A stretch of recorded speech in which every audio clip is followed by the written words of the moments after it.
Welcome, everyone. Great to be here. My name is Matt Weber, and I'm one of the Grow with Google supported trainers, which means pre-COVID, I was traveling the country and meeting with small and medium-sized businesses and helping them improve their digital strategies. In fact, I had a great visit to your Chamber of Commerce earlier this year. But since COVID, we've adapted a lot of our materials so that it can be delivered via webinars just like this. Now, I'm particularly interested in this program. It's my favorite. And the reason it's my favorite is because I grew up in the television industry. I spent 15 years writing and producing commercials and television promotional announcements. So I've always believed in video as an effective medium. But YouTube brings a particular power to video as a medium, as a distribution outlet. You know, as my grandfather used to say, fish where the fish are. So if you're looking for your prospects and your customers, where are they likely to be? They're likely to be on YouTube. Why?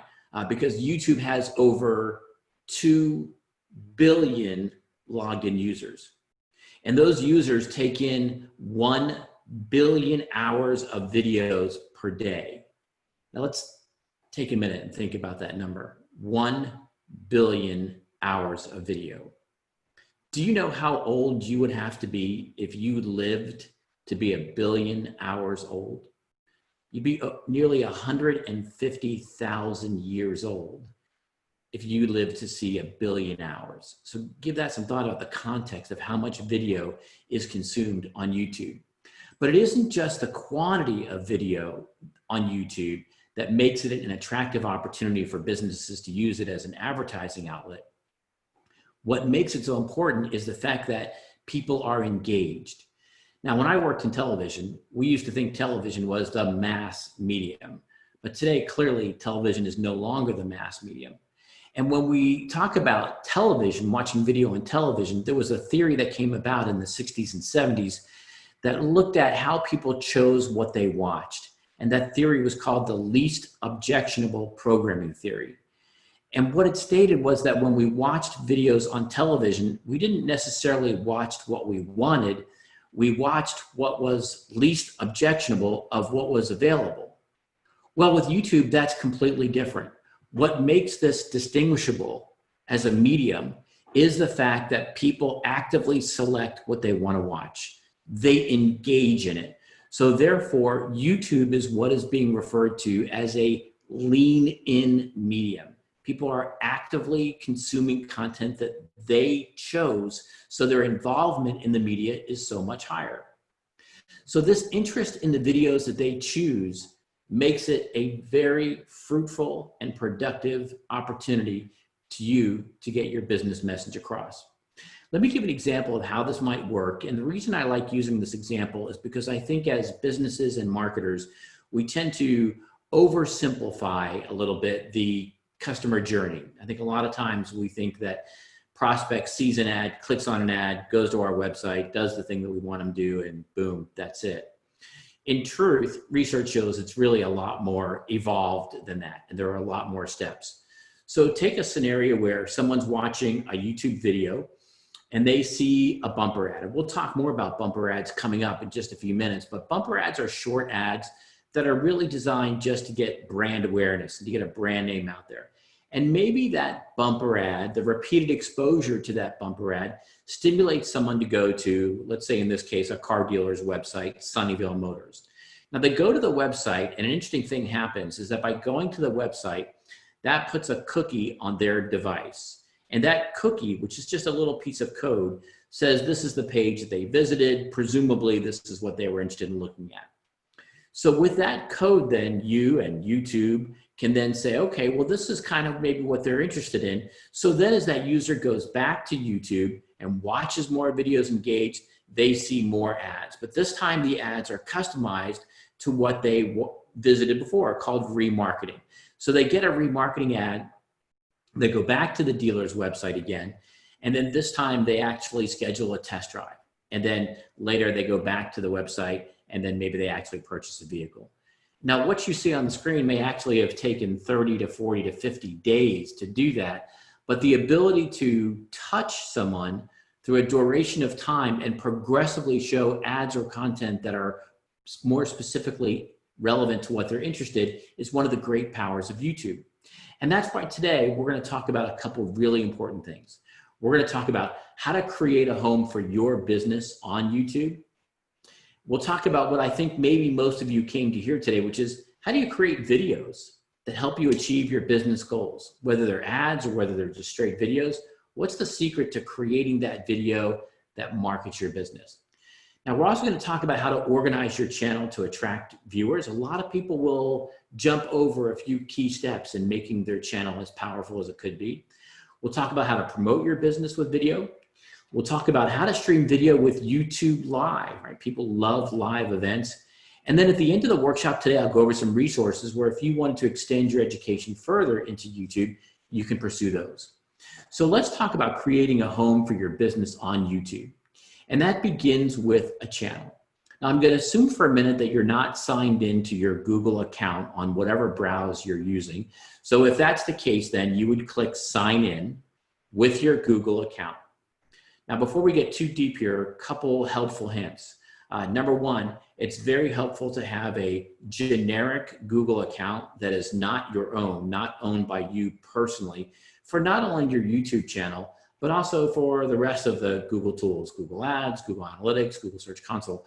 Because right here, when working with businesses, I find out that they created a YouTube channel for their business on their personal account, and that's got some downstream impacts that are better avoided if you can. So don't do it with your personal account, which means then you might want to create a separate Google login for your business.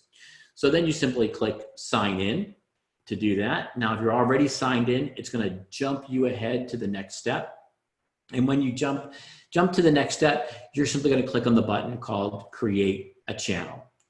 Now, if you do this step and you don't see the opportunity to create a channel, that means that somewhere, somehow, at some time, somebody did create a channel with this login.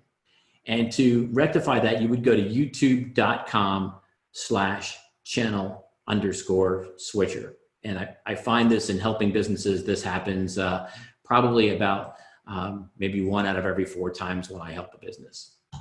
Now, once you do the next step, you'll have the opportunity then to create your channel. First step is to upload your profile picture. And this probably is going to be your logo for 8 out of the 10 people watching the program today. If you are maybe historically connected with a singular product that you're known for, or maybe you are connected with a singular person that represents your brand, maybe your profile picture is not your logo, but I think for 8 out of 10 of you, you're going to want to choose your logo for this. Now, once you get into the next step, you want to give a description about your channel. So a couple of hints about creating this description. Well, like a lot of things on the internet, great to use some keywords, great to use the same language that users use when they're discussing your business. But let's evolve the discussion a little bit. And when you write this description about your channel, remember that you're writing about your channel and not necessarily only about your business. So phrases like, on this channel, you'll be able to. On this channel, you'll see videos that will enable you to. So sell through what the benefit of the channel is and not just the benefit of what your business is. Of course, add your website URL and add any social links that you got connected to your business. Now let's customize it just a little bit further, and you can add what's called channel art or a background image. Now this channel art's only going to be seen when people visit your YouTube channel. It won't be seen next to the videos that may show up in suggestions like your profile picture will, thus why your profile picture probably should be your logo. But this channel art can communicate some branding elements. It can communicate some services that your business offers or some products. So it's worth a few minutes to spend some time on what this channel art can be. Now, here's something interesting about this channel art that you're going to create, different than what you might create for other Google tools. Keep in mind that it's going to be seen on a lot of different devices. Sure, desktop computers and mobile, but people watch YouTube on TVs.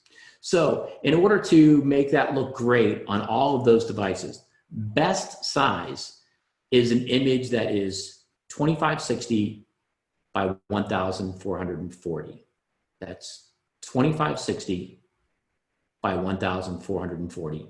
That's pixels, that's the size of the image. So that's the best image that will scale to all of those different devices. So, but also preview it. Once you load it, make sure you look at it on the mobile device. Make sure you look at it on the TV. We don't often get in the habit of doing that and working on digital assets, but make sure you look at it on TV. Now you can organize your videos into sections. And note here that sections are different than playlists. Playlists tend to have not only a theme to them, but a chronological aspect.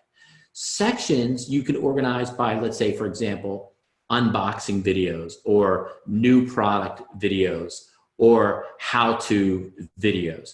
So sections are kind of a way like to arrange books on a shelf and give them some theming that people can find them. A little bit different than playlists. There's no chronological orientation at all to sections. They just give someone the ability to substructure your videos as you amass them and to be able to find them.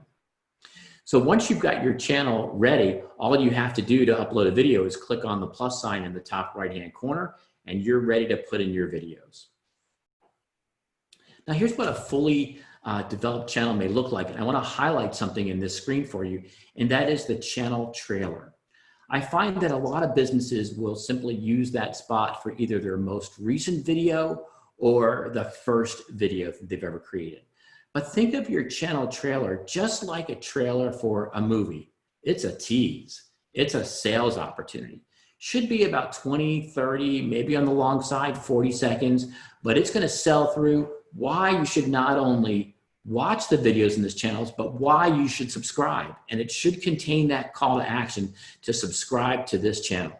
So use this as a commercial, a selling spot to get people to get engaged with your channel and to make it memorable. Don't just default and put your first or most recent video there.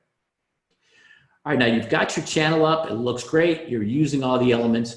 Let's talk about how to create videos that will achieve your business goals. You know, it wasn't that long ago, late 80s, early 90s, when I was producing a lot of television commercials, and it might have taken $50,000 to $60,000 of equipment to do even a basic television commercial. We would go on location with maybe a $25,000 camera and a $10,000 lighting kit and a $5,000 audio kit. And when we brought it back to the studio, we would be working on a $25,000 to $30,000 to $35,000 editing gear. I mean, it was a process back then. You know, but the interesting thing is you can do all of that right now with something that's probably in your pocket or within hand's reach. Just about everything we needed back then, thousands and thousands of dollars, you can do with your phone. So it's really not the equipment. It's really not the technology that's going to be your limitation. What I find is generally the limitation when people are trying to succeed at YouTube is the strategy, is the planning. You know, the old saying, right? People don't plan to fail. They just fail to plan. And that's what I see when businesses try to use YouTube. They don't take that first step and say, okay, what am I trying to achieve? Yes, it's great that you can do video, and video can be very easy to do, but there's also a lot of videos out there that never see the light of day. They never get seen. So let's take a step back for just a second and let's talk about the strategy. What is the story that you have to tell? What makes your business different? What makes your service different? How did you get to be where you are today? In essence, the age-old question, why should your prospects care about you and your business? Take a minute and put paper and pen to that before you begin your first video. Now, the second question, and I'm going to say this respectfully as someone who has written and produced and shot over 100 car dealer commercials, just because you can star in your own commercial doesn't mean you should. No disrespect to any car dealers on the program today. But maybe it means that there's another opportunity, another voice, or another vehicle that can deliver your company's message other than you, the business owner, the owner-operator. Maybe it is, maybe it isn't. But give some thought to how that can be communicated, because maybe it's just someone's voice. Maybe it's not a talking head that delivers your message in the best way. Maybe it's an example that's narrated by a voice. So think about less the who and more the what. What's the best way to communicate that message that you established in the first point? And then let's work from a production standpoint toward that, rather than presuming it's going to be the business owner or the business leader. that's going to automatically appear in our YouTube video. Now, once you've determined what's the best way to capture that story, there's a thought to what's the best way to edit it. And there are a lot of great apps, both in the Apple Store and on the Google Play Store, to help you edit video. And many of them are drag and drop simple. They're super easy. So you'll see some reviews online that are, got some programs that you can do with your phone that make editing, adding graphics as easier than you could ever imagine. All right, now, eventually, I do recommend that you write a script.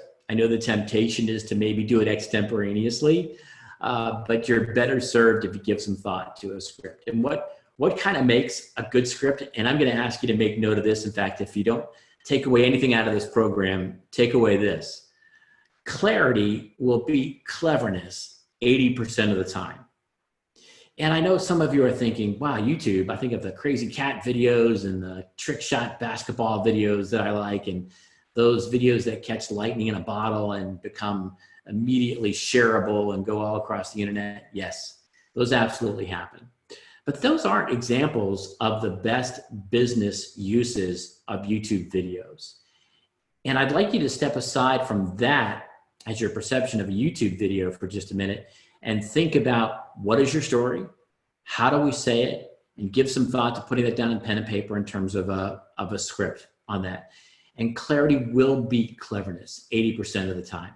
And of course, key in any YouTube video is that first 5 to 10 seconds, because you've been in that situation. You've been on YouTube and you've watched that video come up that you have the ability to skip after 15 seconds. And what's going to determine whether you click the skip button or whether you hang with it?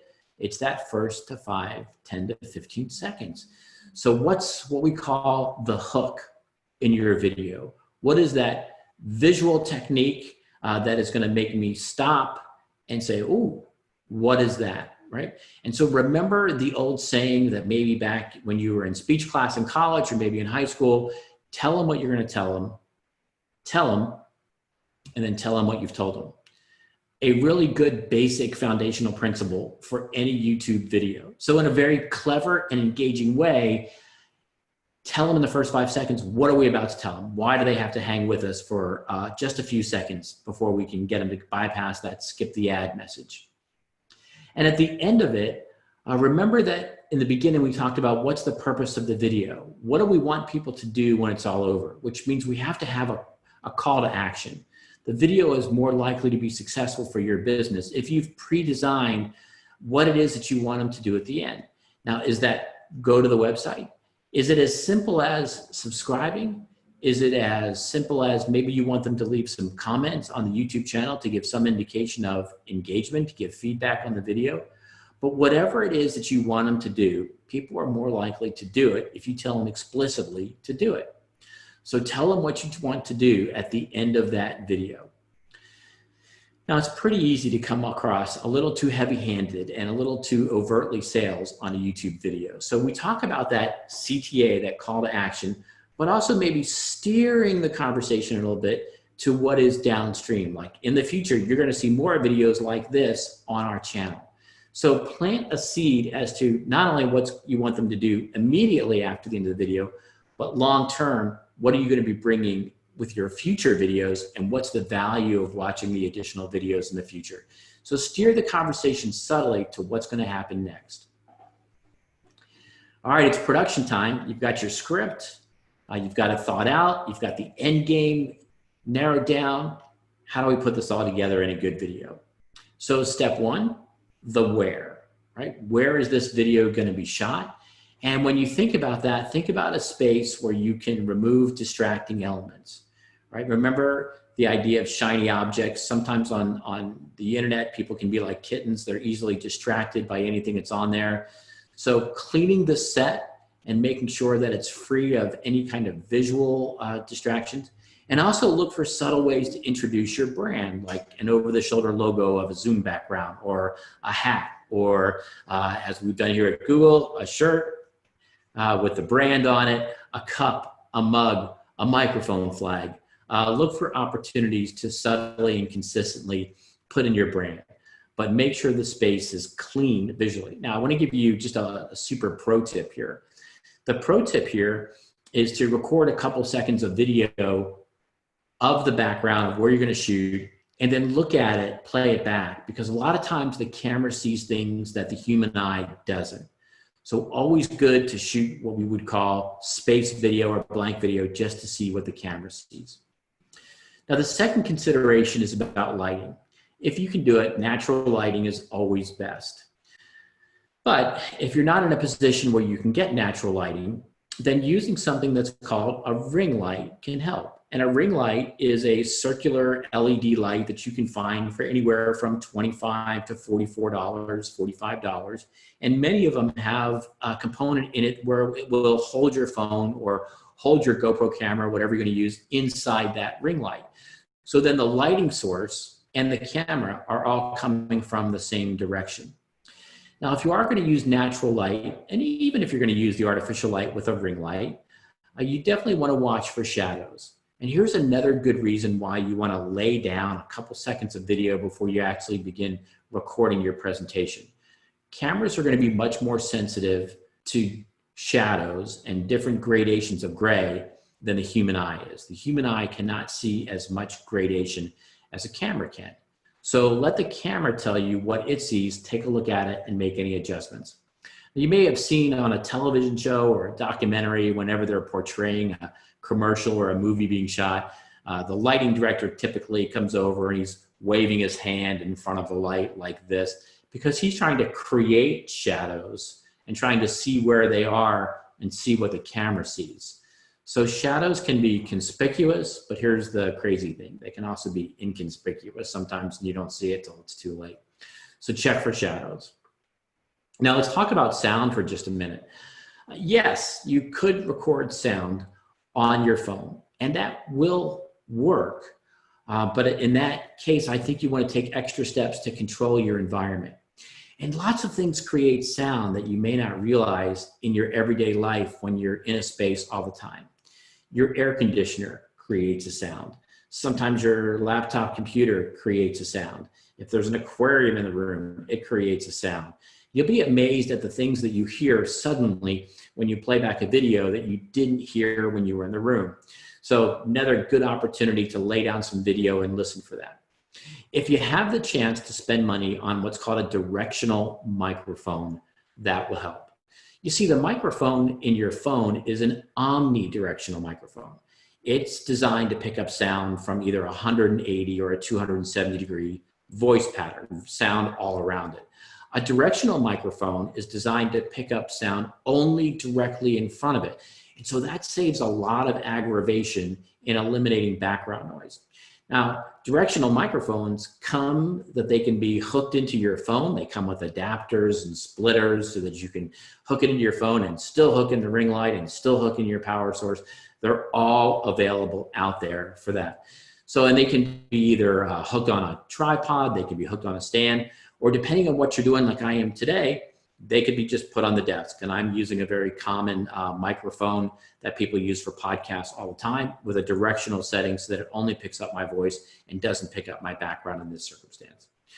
So first, control the sound. Look at the environment. Listen for things that you might not ordinarily hear. Second, see if you have the opportunity to use a directional microphone, which will not only help eliminate some of the background noise, but also make the sound just a little bit richer. All right, we've got a great video now. There's still a couple things that we can do to organize this video content as you're amassing it on your channel. And of course, we talked about that video trail. What I want to highlight here is as you amass the videos is now you can create playlists. Playlists are also going to influence what someone sees as a suggested video if they watch one of your videos. So give some thoughts to how you're going to connect your videos within playlists. And again, some common playlist themes are unboxing videos, videos about a particular topic or a particular product, etc. So organization counts in this case. And also each video can have a description. Now we're going to talk about keywords again. Remember to use keywords, the language that people use to look for this. By the way, did you know that YouTube is the second largest search engine on the planet? Yeah. So the same concepts that you might be thinking about to get your website to rank on Google are some of the same concepts that come into play on writing descriptions to get your videos to show up on YouTube. And I'll give you a couple pro tips here. You can put the words how to in front of almost any subject. And it's probably going to be a phrase that people use on YouTube. How to, how do I on that. So look for those opportunities as well. And by the way, just like you want to experiment with your organic techniques to get on Google, you might want to experiment with different versions of this description. So let's say you create a video, you write description A, you look at the data, we're going to talk about data coming up in just a minute, and you say, you know what, I'm going to try another description with a different set of keywords and see if that matches up with how people search on YouTube and see if that gives me more exposure. So testing different descriptions can be beneficial to getting more impressions. Now, once you've got to your video, it's super simple to get it from whatever device you recorded it on, whether it's your laptop or whether it's your phone, to get it onto YouTube. And I think this is one aspect, by the way, where having the YouTube mobile app makes things a little bit easier, particularly if you're going to do a lot of recording on your phone. So you can use the app, or if you're on a desktop computer, you just click the upload button. In setting up and managing your channel, I think a little bit of that work is easier on the desktop version. When it comes to uploading videos and editing videos, I think that work is done a little bit easier through the mobile app. So download the mobile app for YouTube. It's available at both the iOS store and in the Google Play Store.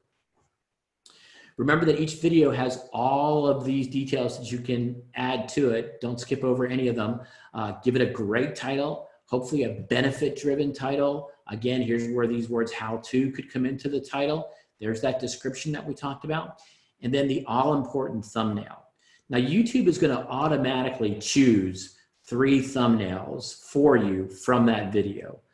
And you can see here, if you've watched videos on YouTube, not everybody goes this extra step. You can upload your own thumbnail. So you can create it in a different program and then upload it. And when you do it, it makes a big difference, because then you kind of create a title graphic, if you will, that offers an enticing reason to watch the video.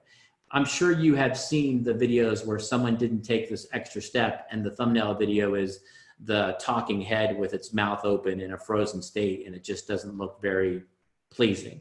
So either use one of the 3 that YouTube suggests, but give some thought to uploading your own thumbnail video, which may have some text on it, which offers some enticing benefit for someone to click to it.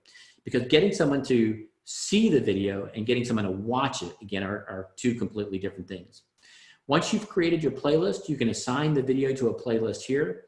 Now, this audience setting, you do have to change it. And basically, there are some very strong protections in to protect the content that children might see. So really what you're doing here is just acknowledging that this content is not designed for children. Now, if it is, you'll go through a couple other steps if you do select children. Most of you are probably going to select that it's not for children, and that's all you have to do. But you do have to acknowledge who the audience is in this step.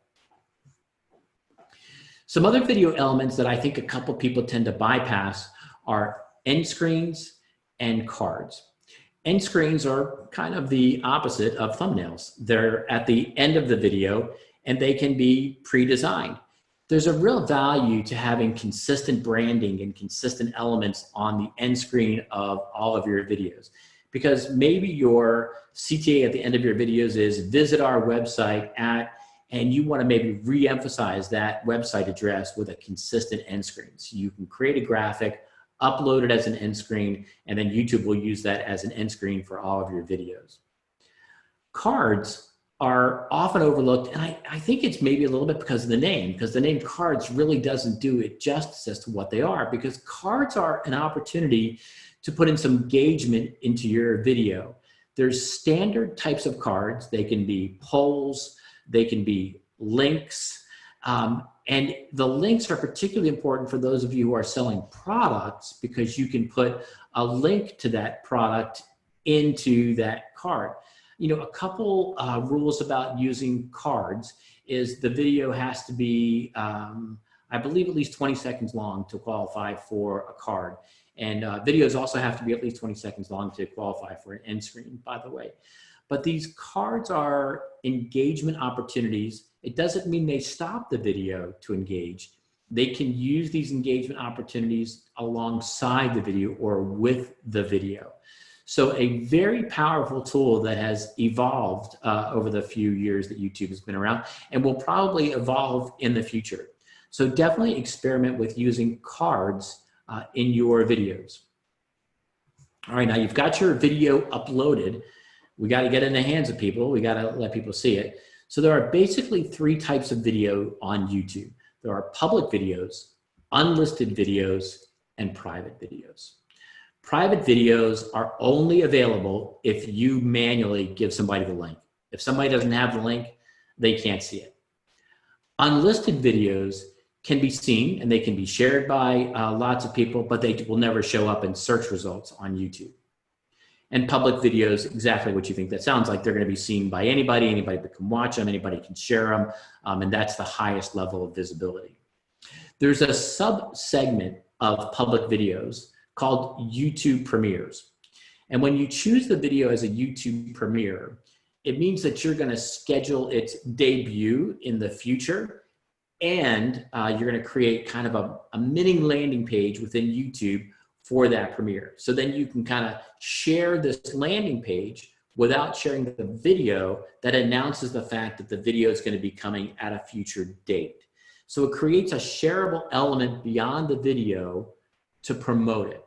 Now you can schedule a public video without making it a YouTube premiere. The YouTube premiere option simply adds this shareable element with the landing page.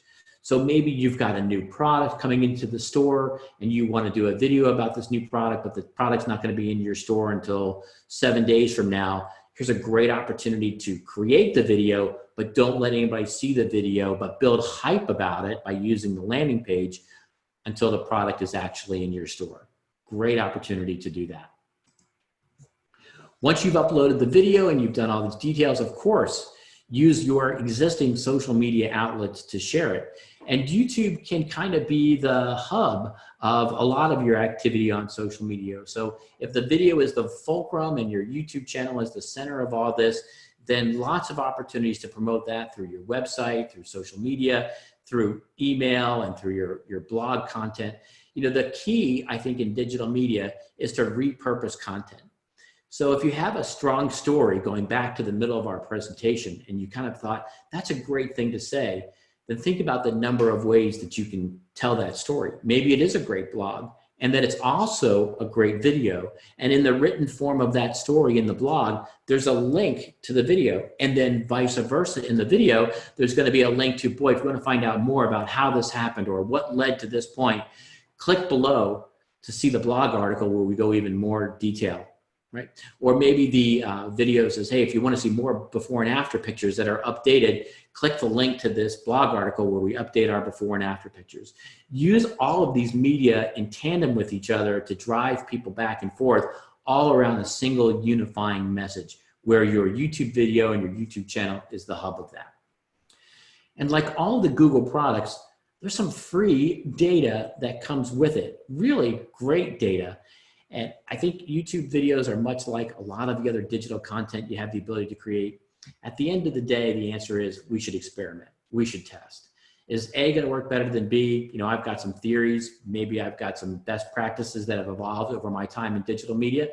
But even with the number of tests I've created and the amount of knowledge I have, many times I'll still say, let's test it. Consumers are fickle. You would lose a lot of money if you put your fate on predicting the outcome of what consumers think sometimes. So test it.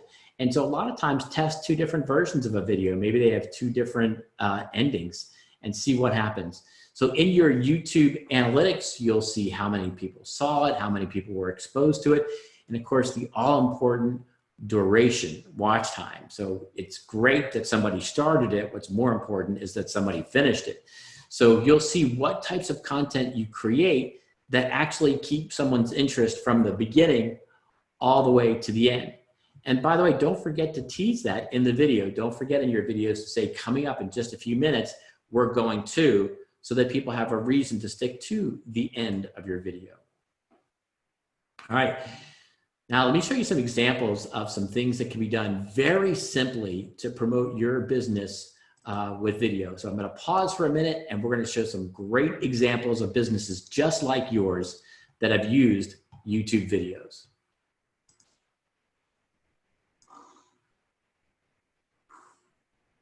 Sorry about this morning. Normally, after a surgical procedure, pets typically go home with what's called a cone or an e-collar. My name is Stephanie Seiberg, and I am the owner and developer of Humane's Closet. When I was in veterinary medicine, I had a lot of clients come and ask if there was something else out there that they could use, and that's how it kind of got started. I had an idea. It's a one-piece surgical pet garment. The advantages of the Cuddly Bay Chewy is that they can eat, sleep a lot easier than wearing a home. They can actually get through the doggy door. They can relax comfortably. Video can show people what it's made out of, how to put it on, how easy it is to use the potty cover. YouTube is great for people that are just starting a new business or small business owners like myself, because we're all on a budget. As you see that business is growing, you can always add to that at any time. We have doubled almost every year since we started in 2013. There's so many people now that really consider their pet their family, and they want them to be comfortable. I think a lot of dogs are a lot happier right now.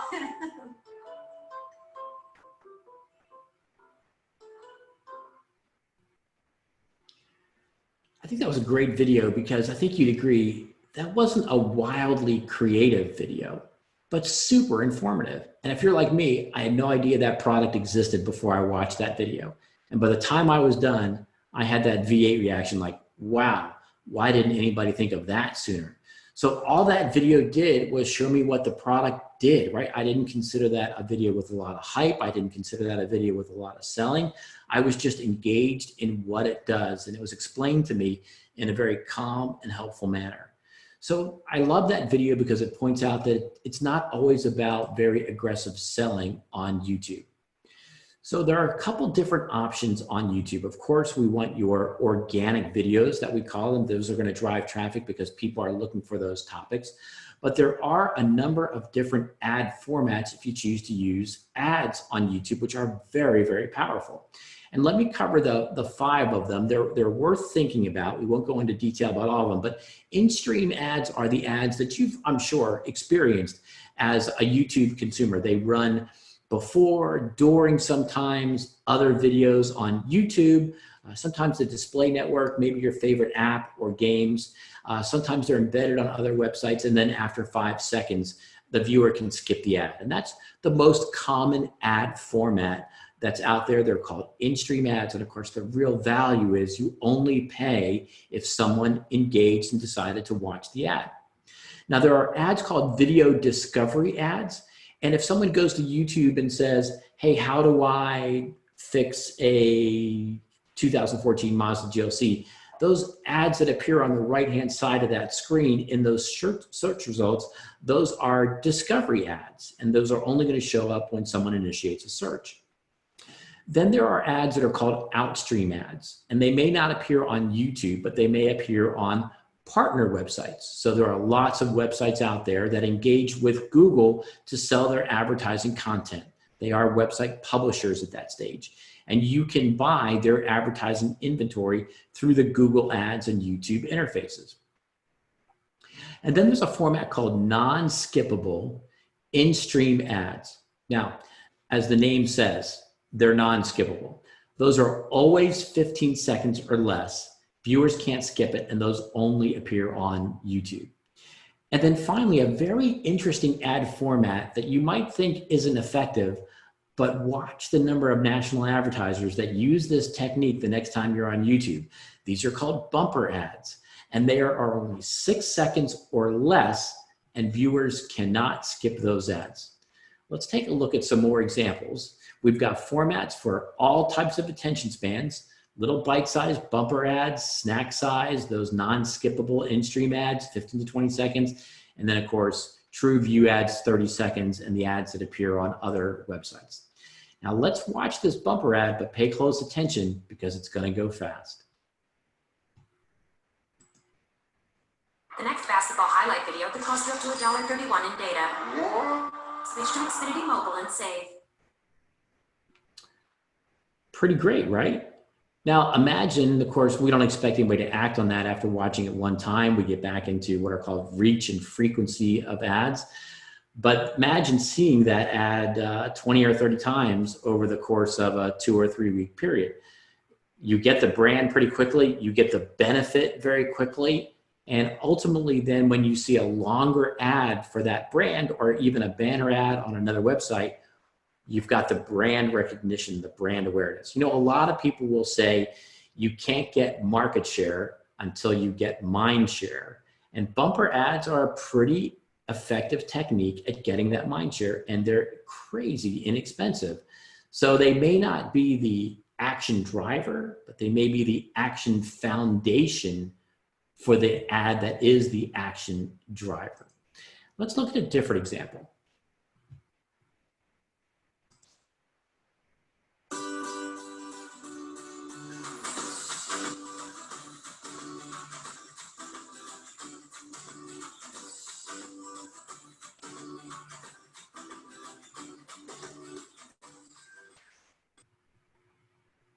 The reason I like that ad so much is because it didn't use any video, but it's a really clever use of still shots that had fantastic transitions and a great bed of music. So, you know, back in the old days, we would have said that was a cheap spot because it would have maybe been produced for a couple $1,000s. Here, that spot probably took maybe an hour and a half, maybe 2 hours to produce. No voice, no talent, and of course, as we say in television, no kids or animals. So that ad was really easy to produce, all things considered. So the point with that ad, though, is it doesn't have to be overly complicated. It doesn't require a lot of staging and a lot of production sometimes to produce an ad that people will remember and that people can engage with. Here's another element that a lot of people overlook with YouTube ads. You get a free companion banner ad anytime you buy a video ad on YouTube. And that companion ad is going to appear whenever your ad appears. Now, if you don't upload one of these, YouTube creates one for you, and a lot of times by using the channel art that you uploaded.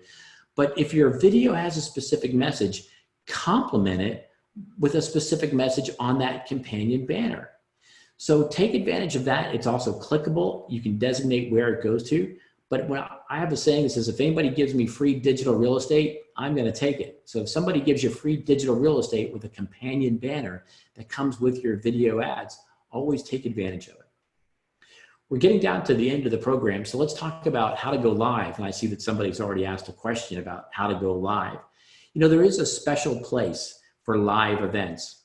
And I can remember back 30 years ago that someone told me that there was always be an appetite for sports on television because they're live and people are attracted to live events. And through the years, I found that to be true. There's a certain panache or a certain distinction that comes with a video being live. It has a specialness to it that recorded videos don't have. So getting live is relatively simple to do with YouTube Live. You can interact with people in real time like we're doing today. And these live streams still can appear in YouTube search results. Isn't that kind of interesting? The fact that if someone searched how to and you are at that moment streaming a live video about how to something, that at that exact moment in real time, it could still show up in the search result. I think that's absolutely fascinating. So there's a couple options to go live. You can use your webcam from your laptop or from your computer, and that's great. And you can use the mobile YouTube app, which is a little bit easier for some folks using the YouTube app. But to be able to stream on mobile, your channel is going to have at least 1,000 subscribers. So in the beginning, that may not be available to you, which means no problem. Just use your webcam off of your computer or your laptop computer. Now, there's two types of live streams, just like with recorded videos. You can do a live stream that is public, everybody can see it, or you can do one that's unlisted, at which point that only if you've given the URL can anybody see it. So live events are great for expert interviews, live FAQs. Where I come in contact with them the most with our clients is people have new products or with new employees. So I work a lot with elective medical, and whenever elective medical brings in a new person, a new doctor or a new physician's assistant, it's really great for them to schedule a live YouTube stream because they let people ask questions about that particular specialty. It warms people up to the new doctor. And when people are selecting doctors, they typically want to see the person that they're scheduling an appointment with. So that's a great opportunity for elective medical to introduce doctors to their prospects and to their customers. So there's a number of ways that you can do a live video, and a couple things you want to think about before you do that. There's a little bit of a safety latch for live videos, and you have to enable live streaming at least 24 hours before you do your first one. So a little bit of pre-planning there. That just makes sure that nothing happens by accident, that it goes out over the air by accident. So just have to enable that 24 hours in advance. And to go live, you go to studio.youtube.com and you would click on go live, and then just follow the steps it lists out to go to your account and to enable live streaming. It is literally step-by-step, drop and drag, almost simple. So when you get to that page, you're just going to click on the go live icon, and hopefully you're ready to go. Which means there are a couple things to think about in terms of preparation for going live. Of course, you give the video stream a name, back to that same keyword strategy that we've talked about throughout this program. What do people look for? Might not be what you want to call it, but what do people look for? Adjust your audience settings. That's that child or not child setting that we've talked about a number of times. You can schedule it later and get ready to get set up. But really what I want to emphasize is be ready. Nothing looks less professional than when that live stream goes and somebody is still stumbling around trying to find the microphone and doesn't have the framing set up, or there's something in the shot that shouldn't be in the shot. You know, we've all seen the bloopers for what happens on live TV. It's so easy to do. So, but you got to think through it. I wouldn't say if you're going to do a live video at 8 o'clock that you're going to roll in at 7:55 and be ready. If you're going to do a live video at 8 o'clock, then I think you're there at 7 p.m. or 6:45 and making sure that everything is ready. Preparation is the key to going live to avoid having a blooper. And of course, what happens to a blooper stays on the internet and everybody gets to watch it over and over again. So test the full setup, do the rehearsal, make sure you've got your description pre-planned, make sure you have your thumbnail image pre-planned. And if you are doing live Q&A, it doesn't hurt to have some seed questions in advance to be able to stimulate some discussion. Usually the Q&A starts off slow, builds up eventually, so seeding it will give you some momentum to get more questions. You can feature your event on your channel. You can have an open, you can have a close. When I watch businesses do live events, I tend to think that they drift a little bit into other lanes. So this is where having a good mental and maybe even written outline of your live event can be helpful. Remember, we're back to clarity will beat cleverness 80% of the time. People's time is very, very valuable. So you always want to be communicating what's in it for them. You can create highlight clips later on after the video to use as a tease to get people to watch this video. Now, once you've created the live stream, it doesn't mean it goes away. You can archive it. In fact, you can have a separate playlist of your live streams, which is very popular. And then you can also promote the fact that you have this playlist of just live streams. People like that spontaneity, that little bit of something that's not rehearsed, to know that maybe other people are asking questions that they might have asked. I think it's the same element that attracts people to read reviews on Amazon or other places, because they want to hear thoughts in their own words that they would being expressed by people like them. So these live archives tend to get a lot of traction years after they've been recorded. We've covered a lot of material today, but here's the steps to get started. One, you got to create your channel. And remember to take advantage of all of the opportunities that are in that channel. A lot of people skip over adding a description and their cover art and their trailer. My own personal experience is that only 25% of the businesses that I work with eventually, when I see their YouTube channel for the first time, have used all of these elements that are available to them inside their YouTube channel. So flush them out, fill them all in. Then the idea to create and upload videos with that all-important part, plan first, right? There are very few people that can just turn on a camera and spontaneously kind of crank out a good hit video. It does take thought. And if it looks simple at the end, fantastic, even if it was a lot of work. But if it looks simple, most of the time it had a lot of thought behind the scenes before it started. And then explore some additional resources that I'm about to share with you if you want to take your learning just a little bit further. So here's some resources that if you want to learn a little bit more about YouTube and different elements of making a video, you can go to youtube.com/ads/making a video.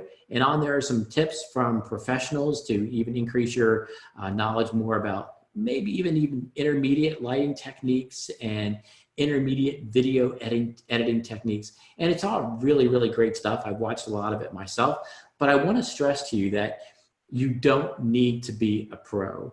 Many businesses are succeeding with YouTube with everything that you have in your hand or within reach right now. Many, many businesses are doing that. And you can also go to the Creator Academy, which gets more into the art of making videos. And that is at creatoracademy.youtube.com. There's a great app that Google puts out, and it's called the Primer app. And Primer has a mixed catalog of different short and simple lessons. It has lessons about Google Analytics. It has lessons about Google Ads. It has lessons about marketing theory. And it also has lessons about creating videos and how to use YouTube. And they're really bite-sized. Many of the lessons are 7 to 10 slides to go through. And it's a great app just to have if you've got any kind of downtime, if you're waiting for someone, or sometimes if I'm waiting to log on to a conference call, I'll just pull it out and click on the Primer app and see what they're featuring. Great rotation of content, and it is super, super simple. And to even go further in not only YouTube skills, but all of the Google tools, you can find more classes at the newly named Google Skill Shop, which you can find at g.co/skill shop. That's the Google Skill Shop, which has a host of classes that are easy to follow. If you're using YouTube to promote your store, an e-commerce store, there's a special selection of resources just for you, and that's at g.co/growmystore. g.co/growmystore, specifically for e-commerce businesses. And of course, YouTube has its own YouTube channel, and you can find answers to some of your common questions there at g.co/grow/quick-help.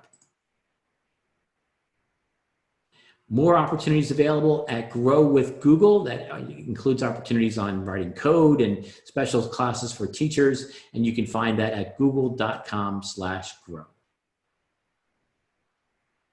right, I think we ended up a little bit late, but we can stay a little bit later if everybody's okay with that to answer questions. And Carrie, I see some questions are coming in, so I'm happy to answer any questions if people want to stick around. Fantastic. I thought that was an amazing presentation. Thank you so much, Matt. All attendees will get a recording of this webinar as soon as we've got it edited to cut out me at the beginning mostly. We'll go ahead and ask you some questions. Anybody who can stay can hang around and listen to your answers. If you already have a YouTube account and it's connected to your personal account, what do you recommend? How do they get those separated like you were talking about in the beginning? Great. That happens quite a bit. And so there is a URL here that we want to give you. It's youtube.com/channel_switcher. And that's where you want to go to walk through that process. And don't worry, it happens all the time. I'm sure it does. Okay. Do you have any personal recommendations on low-cost editing apps?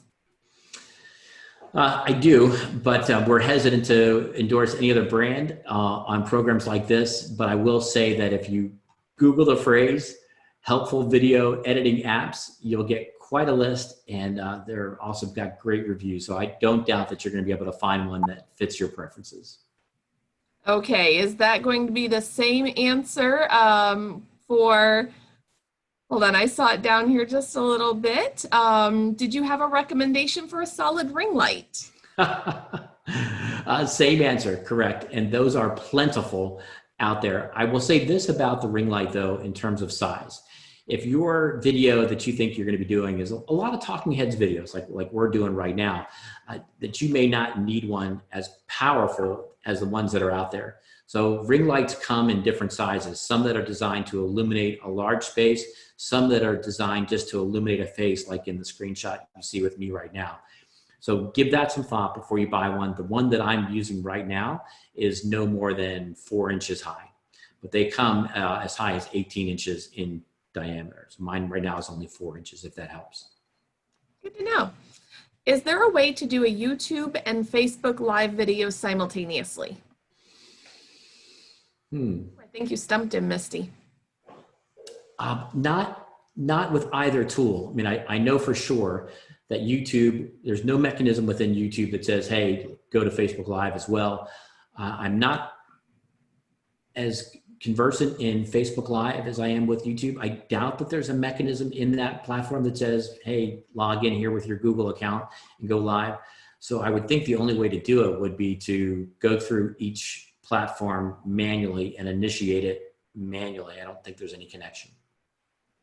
Or go through one live and then share it to the other one, so only one ends up being live. Right. One's what's called a look live. Matt, would you be willing to share your slides in addition to the recording of the presentation? Would you send those to me to email out to everybody? I'm going to put you on the spot. We sure can. Okay.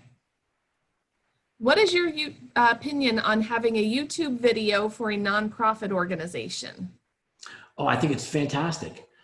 Because I think sometimes nonprofit stories are a little complex to tell. The elevator pitch is sometimes elongated, and most nonprofits have an emotional aspect to their presentation, to their pitch, and I think YouTube does that sometimes. And also hearing from the people who have been helped by the nonprofit is a very compelling opportunity for video as well. I think it's an amazing opportunity for nonprofits. What is the best way to create and then go from 0 to relevant on YouTube? How long would that take? Well, I've seen it happen in as short as one video, but I think for most businesses, it takes somewhere between around a half a dozen videos to get the content under their belt, to get the type of content that brings value to the people that are looking on YouTube. And I think here's the secret. The secret is, do some searches on YouTube for phrases that are related to your business. Look at the queries that drive traffic to your website. Look for how do people express themselves when they're inquiring about your business or your service. And that becomes the foundation for your content. If you start off by trying to help people rather than starting off by trying to sell, you will go further, faster on YouTube than if you just say, hey, I'm going to create a video because I want to sell something. Can you merge 2 channels? We have an individual who's accidentally uploaded popular videos to both channels a couple of years ago and wants to merge them. I've never been asked that question. I think I would go to youtube.com/channel switcher to see in that case, because ostensibly it's the same issue, right? It's just 2 different Google accounts that need to be put together. I think the solution may be at that URL. All right. What are your recommendations for redesigning an already existing YouTube channel that needs some work? Where started? Well, I think definitely look at your description. Definitely look at the cover art for sure. And also definitely look at the descriptions of the videos. If I were to highlight to you, where are the 3 places that the average business owner falls short in using YouTube? Number 1, they don't think about what's the objective of the video. The videos are too self-serving and they're not designed to help an audience. This is number 1. Number 2 is the descriptions of the videos aren't benefit driven. Got to fundamentally answer the question, what's in it for me? Then number 3, they tend to round the corners a little bit on the time spent in the beginning of the video. Remember that all important 5 to 10, 15 seconds. If you had, let's say in your schedule, Carrie, 4 hours to plan out a video, literally half that time should be planning out the first 10 to 15 seconds. That's how important that is. So those are the 3 places that I see businesses most often miss in opportunities in their effort to succeed with YouTube. All right, I think we've got 3 or 4 left. Funeral homes have transitioned during COVID-19 to live stream services. Are there any best practices you can think of to share with us on that for YouTube? Wow. I've not been asked that question either. So we got two of them today. I definitely think that using the background to make sure that the brand is there, obviously it's a very delicate service, so we don't want to use it as a marketing opportunity, but I would look for very subtle and effective ways to make sure that the brand was somehow present in that stream, but to be super sensitive and to be super subtle. I assume that you're making that URL available later, even though it's live, for folks that weren't able to attend the ceremony. I'm going to look for that. I'm going to look, there's got to be somebody succeeding with that. I'm going to search for that and see how people are handling that. That's a very sensitive opportunity, and that's got to be handled with kid gloves. Great question. Okay, how do YouTube videos affect your organic Google search results, if at all? Well, Google doesn't come out and directly say that YouTube videos are a ranking factor. But I will say that if Google knows what your content is about, which they do on YouTube, and if you put that URL in there, there's an opportunity for Google to make an association between what the semantic value of the content is that's consumed on a YouTube channel and any associated URLs in it. Because think about that link in your YouTube channel. It's a backlink, right? I mean, the fact that it exists on two different Google properties doesn't dismiss it as a backlink. And what do backlinks do? Backlinks pass meaning through to another website. So if you look at it as, yep, it's just another backlink, how can I make sure that that backlink is communicating the right meaning to my website? I want to make sure that the description of my videos are all relevant to my keyword strategy of my website. I want to make sure that the description of my YouTube channel is relative to my keyword strategy of my website. Okay, how often should you put a video out? The answer to that is the same as the answer to the question of how often should I produce blogs? And there's no schedule that's going to be an appropriate answer. What's really important is what great content do you have that brings value to potential prospects?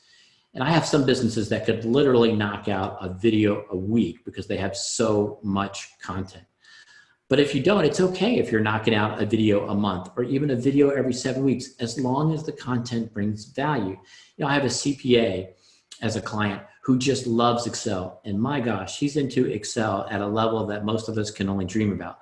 And he's knocking out 6 or 7 minute videos once a week about different tips of Excel. And his content is literally inexhaustible because of the number of things that you can do on Excel. And they're great. He keeps them short, to the point, valuable.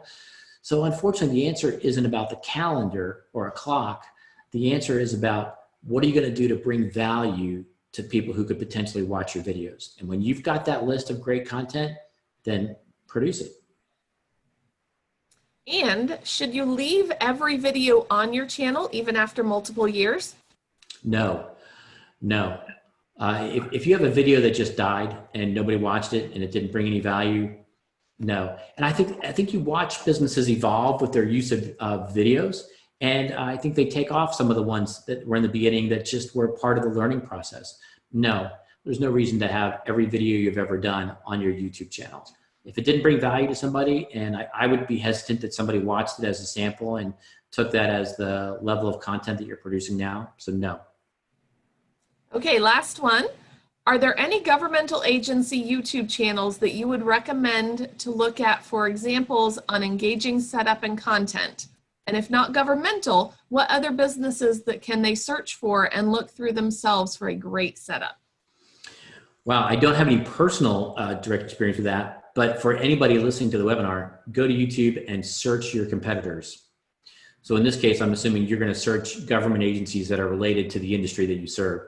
Go to YouTube and search them. And if they've got content, find their channels. This is a really important technique because you're going to find out that somebody's already done some of the homework that we've talked about today. What are people searching for? What's their appetite? Somebody's already done that. And you can also find out where's the space. Okay, so take my CPA client who's doing videos about Excel. Let's look around. Oh, I see that he hasn't done a video on blank. Okay, great. That's an opportunity. So while I don't have any personal experience, definitely plug the name of the governmental agencies in your sector into YouTube. You'll see who has a channel and you'll see what kind of content they're producing. Excellent. Well, it looks like more than half of the people stuck with us through all this Q&A. So thank you again so much, Matt. It was a fantastic presentation. Thank you again to our sponsors, Lepensi Plumbing, Pools and Air, and Veritas Pest Management. And thank you to everybody who came out.